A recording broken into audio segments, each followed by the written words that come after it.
Swissbell Hotel Makassar kembali menunjukkan kepeduliannya terhadap masyarakat dengan menggelar aksi donor darah. Kegiatan ini merupakan bagian dari program Corporate Social Responsibility, CSR, yang rutin dilaksanakan oleh pihak manajemen hotel. Tidak hanya pegawai hotel, para relasi Swissbell Hotel Makassar juga diajak untuk berpartisipasi dalam aksi kemanusiaan ini. Human Resource Swissbell Hotel Makassar, Alivia Inayah Fitrah, menjelaskan bahwa program donor darah ini dilaksanakan 2 kali dalam setahun, yakni pada awal dan pertengahan tahun. Kali ini, pihak hotel menargetkan dapat mengumpulkan 50 kantong darah untuk membantu masyarakat yang membutuhkan.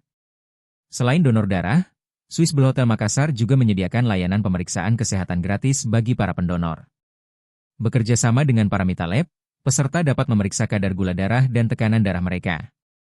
Bahkan, pendonor mendapatkan diskon sebesar 20% untuk layanan medical check-up di Paramita Lab. Download Tribun X sekarang, menghadirkan lokal menjadi Indonesia.